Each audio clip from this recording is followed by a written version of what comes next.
Hello students, आज हम करेंगे चैप्टर नंबर 5 अरिथमेटिक प्रोग्रेशंस का एग्जांपल नंबर 8। हमें दिया है find the 11th term from the last term towards the first term of the AP 10, 7, 4 और लास्ट टर्म हमें दिया है -62। ठीक है, तो एग्जांपल नंबर 8 में हमें बोला गया है कि 11th टर्म निकाल कर बताइए, वो भी पीछे से निकालनी है हमें। ठीक है, ये हमें एपी सीरीज दी हुई है। ठीक है, तो इस एपी सीरीज में से हमें 11th टर्म निकालनी है, वो भी पीछे से निकालनी है। ठीक है, तो इस तरीके का क्वेश्चन हम कैसे करेंगे, ध्यान से समझिए। आपको ये देखिए एपी सीरीज क्या दी हुई है, 10, 7, 4 और ये लास्ट टर्म आपको -62 दी है। ठीक है, अब हमें बोला क्या है क्वेश्चन में कि 11th टर्म निकालिए फ्रॉम दी लास्ट टर्म, यानी कि हमें पीछे से 11th टर्म निकालनी है। ठीक है, तो अगर हमें क्वेश्चन में बोला जाए कोई टर्म निकालने के लिए, वो भी पीछे से निकालने के लिए बोले, तो आपने क्या करना है, जो भी आपको एपी सीरीज दी होगी उसे आपने रिवर्स करके लिख देना है। ठीक है, उसका उल्टा कर देना है बिल्कुल। ठीक है, यानी कि अब आपने इसको पीछे से लिखना स्टार्ट कर देना है। देखिए, अब आपके पास जो रिवर्स करके नई एपी सीरीज बनेगी ना, वो क्या बनेगी, आपके पास ये जो लास्ट टर्म है क्या है, -62, ये आपकी फर्स्ट टर्म बन जाएगी। ठीक है, अब इससे अगली टर्म क्या होगी आपके पास, वही समझने वाली चीज है यहाँ पर। ठीक है, तो यहीं पर आपसे मिस्टेक हो सकती है।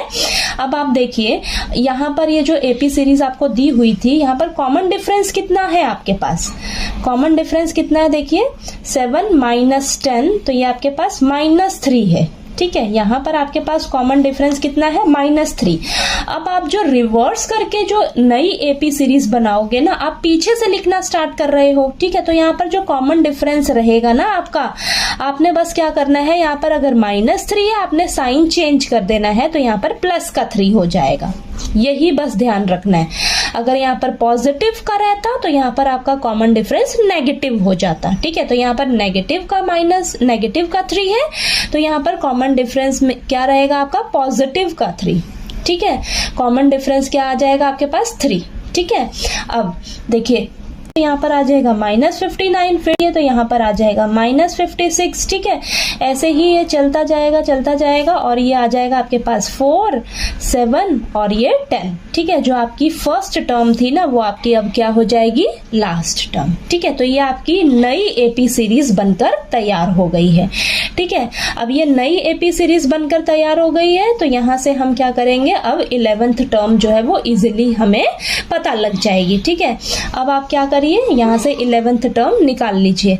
तो यहाँ पर फर्स्ट टर्म देखिए, सबसे पहले लिखिए फर्स्ट टर्म क्या है आपके पास, -62 और कॉमन डिफरेंस क्या है आपके पास, -59 माइनस और ये -62 है, यहाँ पर -59 - +62, तो ये कॉमन डिफरेंस कितना आ गया आपके पास, 3। ठीक है, और यहाँ पर हमें 11th टर्म निकालनी है ना, 11th टर्म निकालनी है, तो n आपके पास कितना हो जाएगा, 11। ठीक है, तो चलिए फटाफट से हम फॉर्मूला लगाते हैं, an = a + n - 1 × d।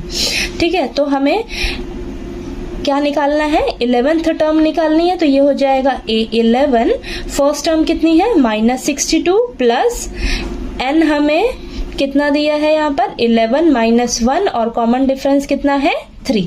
ठीक है, तो ये आ जाएगा आपके पास -62 प्लस 10 × 3, तो ये a11 - 62 प्लस 30, तो a11 कितना आ जाएगा आपके पास, -32।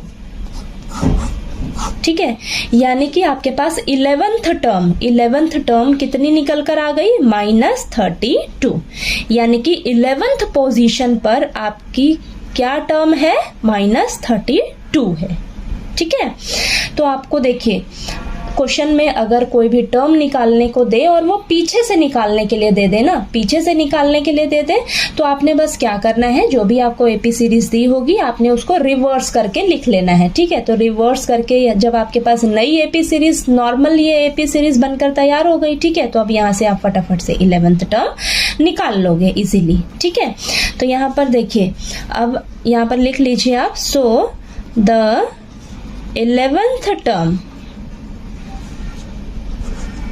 from the last term is -32। ठीक है, तो यहाँ पर ये आपको एग्जाम्पल नंबर 8 जो है वो अच्छे से क्लियर हो गया होगा। ठीक है, कोई डाउट आया आपको तो प्लीज़ पूछिएगा मेरे से, और वीडियो अच्छा लगे तो प्लीज़ लाइक कीजिए, शेयर कीजिए और ज़्यादा से ज़्यादा सब्सक्राइब कीजिएगा मेरे चैनल को। Thank you so much. तो एग्जाम्पल नंबर 9 के लिए हम नेक्स्ट वीडियो में मिलते हैं। ठीक है।